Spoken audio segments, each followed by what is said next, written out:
Au niveau des rhododendrons, on a parfois de très belles couleurs et je pense que celui-ci en fait partie puisqu'il est vraiment très bien coloré et d'un autre côté il ne pique pas les yeux. On ne peut pas dire qu'il agresse le regard avec sa couleur.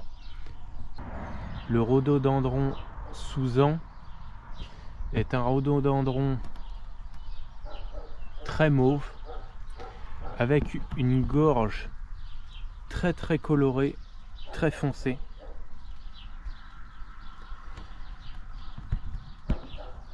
Il est relativement buissonnant, mais pas compact du tout. Ce n'est pas un rhododin, c'est plutôt un grand rhododendron. Alors au niveau des dimensions, bien sûr, il peut atteindre 4 ou 5 mètres si on est un peu patient. On voit les pousses de l'année. Il a fait une bonne vingtaine de centimètres, sachant que la pousse de l'année commence ici. Alors là, on va dire il est en pleine croissance et il fait des pousses d'environ 20 à 25 cm.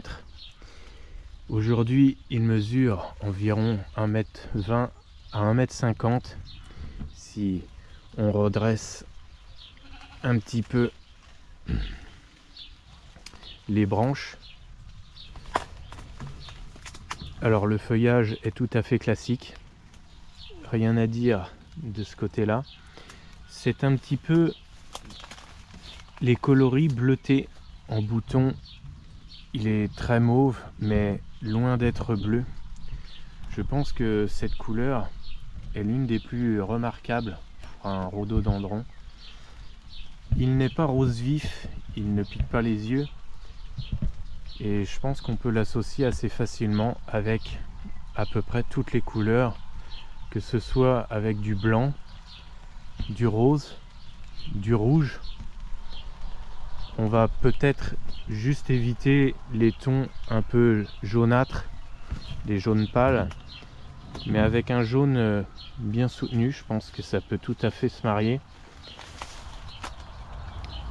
Alors, quand on a des rhododendrons, on est un peu tenté de les multiplier parfois, surtout quand on en a des gros. Et il faut savoir que les rhododendrons se marcotent assez facilement. Alors la solution, ou l'une des solutions les plus simples, c'est de placer une brique sur une branche qui se trouve à ras du sol, de préférence en août ou septembre. Et par ce principe, on plaque la branche sur le sol et avec l'humidité et le manque de lumière, les rhododendrons ont tendance à se marcoter assez facilement.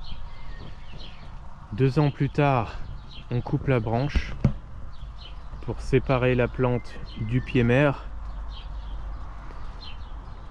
et on attend encore une année de plus pour vérifier que le rhodo est vraiment bien installé.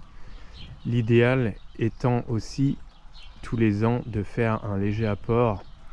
Alors on peut surfacer, mettre un petit peu de terreau pour aider le jeune rhododendron à sortir des racines. On peut mettre aussi des aiguilles de pin pour acidifier le sol. Un peu de terreau de feuilles, on peut en mettre, mais c'est pas forcément ce qu'il y a de mieux. Ou un peu de terre de bruyère, bien évidemment. Au niveau exposition, je rappelle que les rhododendrons fanent beaucoup plus vite au soleil, alors il faut toujours leur consacrer un bel endroit à l'ombre ou à mi-ombre. Attention toutefois, trop à l'ombre, ils ont toujours tendance à chercher un peu la lumière, à se tourner vers la lumière et ils ne poussent pas forcément là où on veut. Alors celui-ci est sous un débord de toit d'une part, et d'une deuxième part il a des arbustes partout à proximité pour l'ombrager, et tout compte fait, au dessus il a encore un arbre et on constate que le feuillage est très vert, le feuillage est très beau. Ce rhodo a été engraissé avec des aiguilles de pin pendant plusieurs années. J'ai mis des aiguilles de pin au pied de la plante. Il a très fortement poussé et curieusement, je n'ai jamais mis de terre de bruyère. Il a été planté dans la terre. La terre, on va dire de bonne qualité, mais une terre vraiment tout ce qu'il y a de plus banal. Sachant qu'ici c'était une prairie, alors la terre est de bonne qualité, mais pas d'apport de terre de bruyère, principalement des aiguilles de pin pour acidifier le sol et le nourrir.